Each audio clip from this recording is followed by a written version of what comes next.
It's a long taxi ride from Schiphol Airport to Rotterdam, where our hotel for the night before the cruise is the somewhat quirky Now Hotel. Our room is somewhat like a concrete and glass cube. By the morning, Apex has arrived. The hotel is immediately next door to the cruise terminal, and the breakfast room gives us a close-up view of part of the ship. The Erasmus Bridge opens to allow shipping into the Northern European river system. Later on, we stroll the few metres to the cruise terminal, check in, and before 11:30 we are in our room. We are in a magic carpet sky suite on deck 8.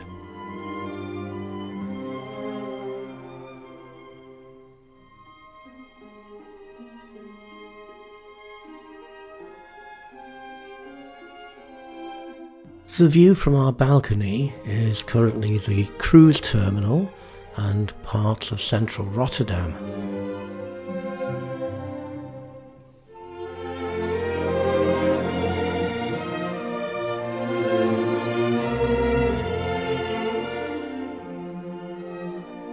Once we set sail, we pass by the old SS Rotterdam, the last of Holland America Line's great ocean liners, built in 1958.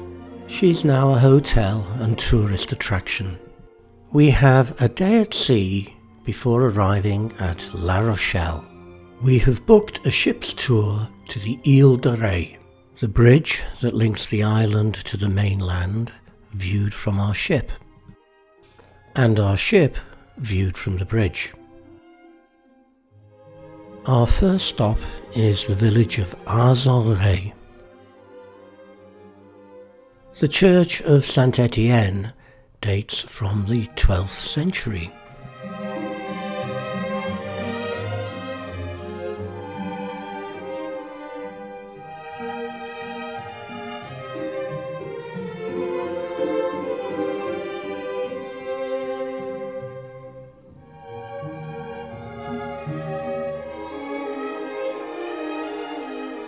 Hairy donkeys are a traditional feature of the Ile de Ré.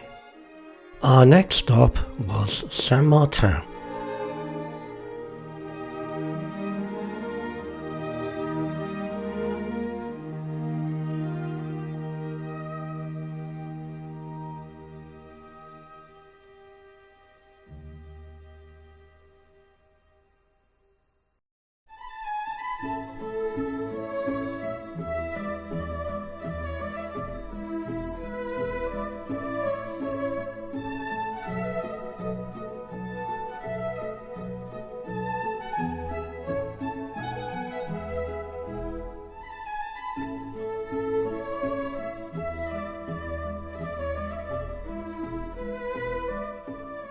Our magic carpet sky suite is so called because it lies in the path that the magic carpet takes when it's repositioned between decks. Before we left La Rochelle, we had the opportunity to see this repositioning happening. The magic carpet spent most of the cruise at one of the upper decks. On this day, whilst we were still in port, it went down past our cabin, presumably to deck 5. Apparently it can on occasions spend time down there as an outside area for the Raw on 5 restaurant. On this occasion though, it didn't stay down there very long. It came back up again before we left port.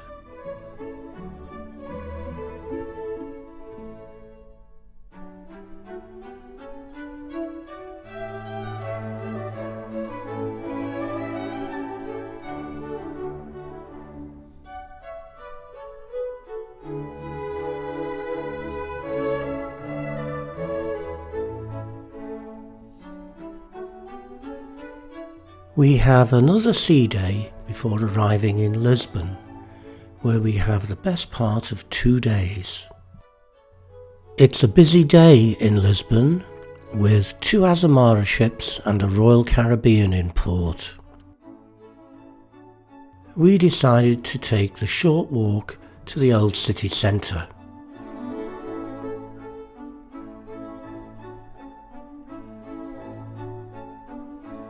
We had lunch in one of the many cafes and restaurants open. Then we went in search of authentic pastel de nata.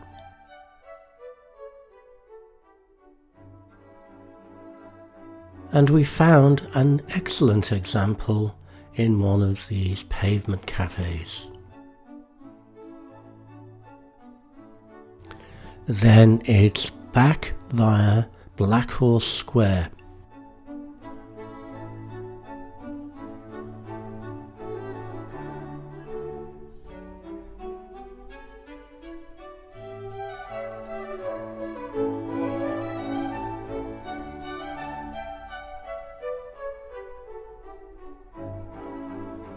Lisbon's cathedral tucked away on the hillside,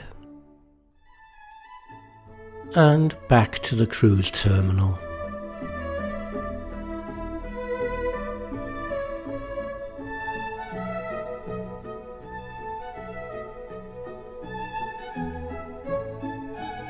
The next afternoon we have the spectacular sail away past Lisbon's historical waterfront.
The following morning we arrive in Cadiz.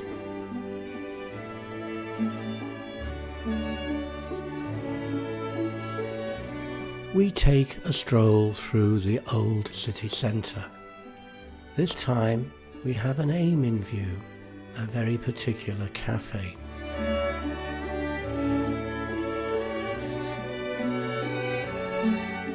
The Café Royalty was established in 1912, and it has now been restored to its former glory after many years of closure. And the croissants were exceptionally good. Continuing our walk, we pass by the cathedral.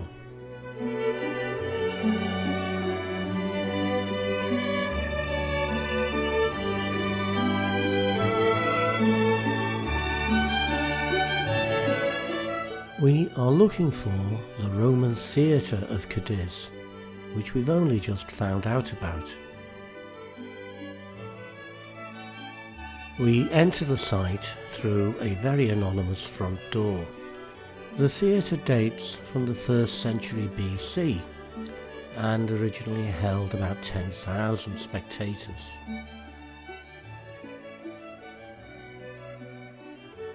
The ruins were later built over and were only rediscovered in 1980.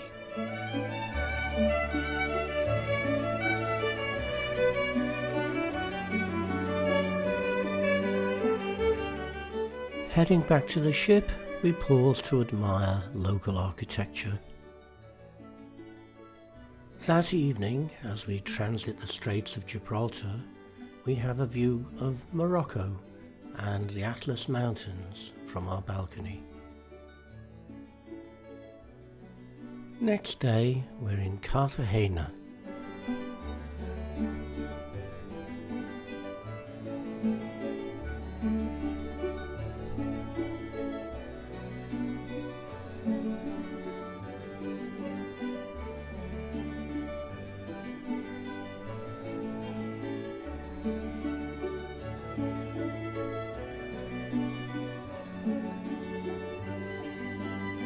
The modern open-air auditorium has been built next to the original Roman theatre.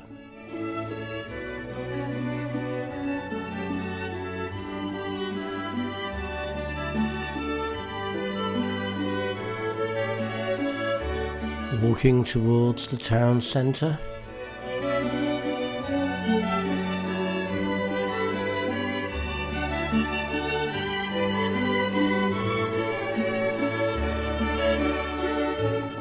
the town hall.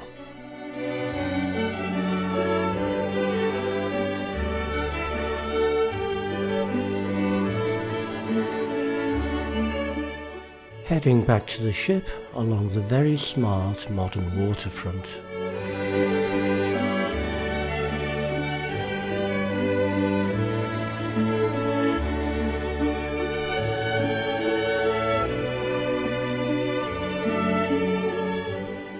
Next morning, we're in Palma, Mallorca.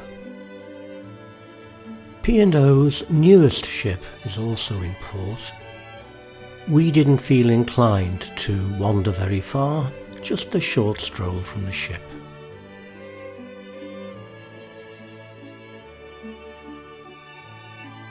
Back on board, we get to see how they changed the lights in the big chandelier over the martini bar.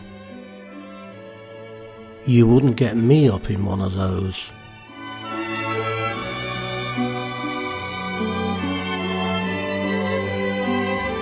We have another day at sea, and then we arrive in Valletta, Malta.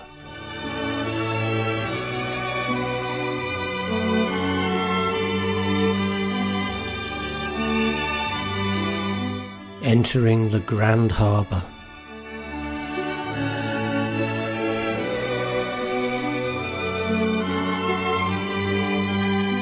We got a taxi to take us to the megalithic temples of Hagar Kim. These structures were built between 3600 and 3200 BC, which makes them older than Stonehenge and a lot older than the Egyptian pyramids.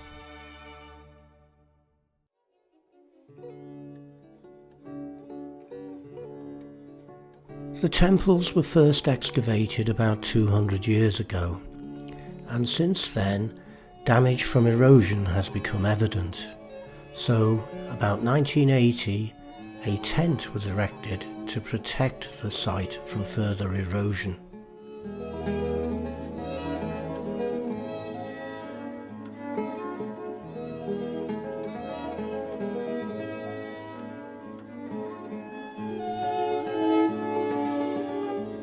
Down the hill from Hagar Kim is Menajdra. This site is made of two different types of limestone.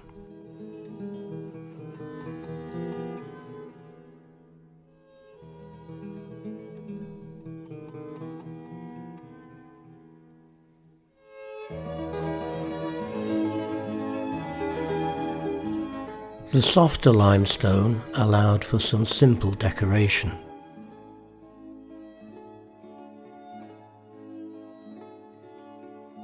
Back in Valletta, we have to cross the Grand Harbour in a ferry. An MSC ship is berthed at the cruise terminal, so Apex has to berth on the opposite side of the Grand Harbour. We have one final day at sea before disembarking in Piraeus. From our hotel we get a cab to central Athens, and walking past the temple to Olympian Zeus, we walk towards the Acropolis and the crowds queuing to walk up.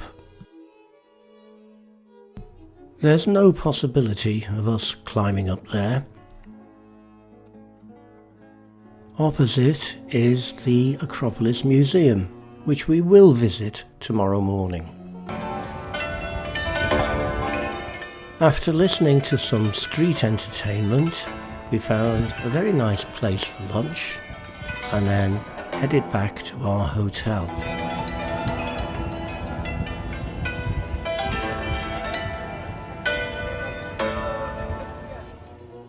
The view from our room at the Intercontinental Athenaeum.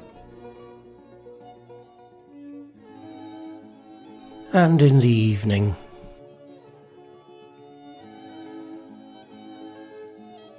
dinner on the roof terrace.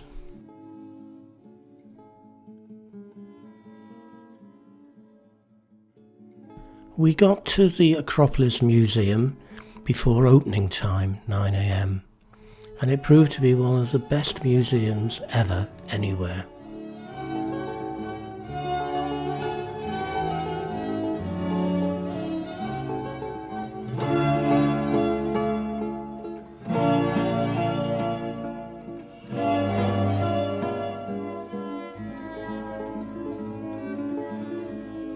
These are the caryatids taken from the Erection on the Acropolis. The cafe has great views.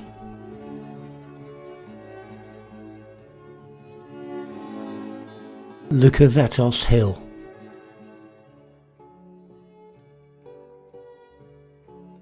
The top floor is the display of the Parthenon frieze, with casts of those marbles still in London. The museum is built on a rich archaeological site, and you can visit those excavations.